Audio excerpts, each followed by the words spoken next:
Planly, we can't fix everything, but we can help with the workload. We can, in minutes, create curriculum-aligned lesson plans, tailored worksheets, and slideshows.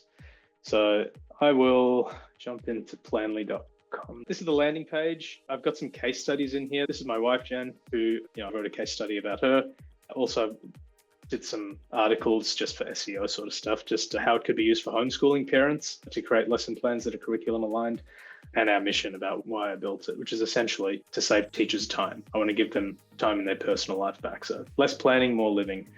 So I'll just log in real quick and I'll run you through. From here, you can either create a lesson, a singular, or a series. So this you could create up to 10 lessons in one go. I'll start with one, and let's say I want to make one about plant life cycles. It's for grade 2 science, 45 minutes. And I've got some options here I'll just for now, so just include some video resources. I'll show you what that means in a second.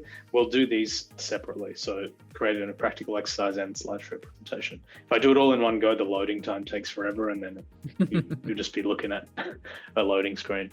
So it does take a minute to load. I've selected to include video resources. So what this actually does in the background is it goes and searches YouTube for something relevant to this topic and finds a YouTube video, which is found here. I can see, so if I click on that, it's going to go onto this YouTube video.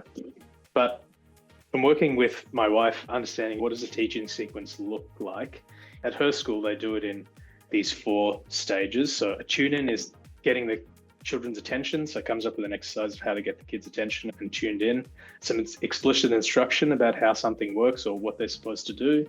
Give the kids an exercise and support them in applying that new knowledge, and then reflect on how they can improve their knowledge from there.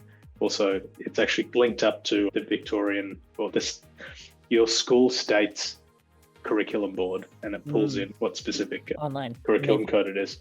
So from here, this is all great, but it's not super useful. From here, what we can do is we can generate exercises. So if you want to make a worksheet for kids and print it out, you can go, let's just do multiple choice and short answer. And just to make it quick, I'll just choose 5. But you can create more. The more you choose, the longer it takes to load. I need to improve the loading speed. But yeah, you can see here, it's got the questions and it's got an answer sheet as well. So the teacher knows which one's the correct answers to help them grade it. Came up with 5 questions. And this is great. It looks all right in here, but the teacher has to, if they had to do this on their own, they can do this in ChatGPT. It's not that hard. But then you want it in a PDF or something that you can print out. So I actually integrated it with Google Docs. So it authenticates me, gives me that ugly window to do this, but it does authenticate and integrate using the Google API, and it creates a Google Doc, which now you can print out for the kids. And then you can also create a slideshow. So at the moment, I've only got 2 themes. I'll choose clean and professional because playful makes the fonts really small for some reason, which I need to fix. So this is probably the part that is the most time consuming for teachers. You can think to make a slideshow presentation takes a while. And this is not, I'll set your expectation, it's not going to make anything really amazing. It's not Gamma or anything like that. You can see in a matter of 20 seconds, it's going to create something that is a good enough starting point for a teacher to edit that it would have taken them like an hour to get to this point. And we've done it in 3 minutes. We've gotten to this point. So what it does is it's created 4 slides. The 4 slides is a really shitty length. It should be longer, but I've just chosen a shorter one just so we can, it doesn't take so long to load. Yeah.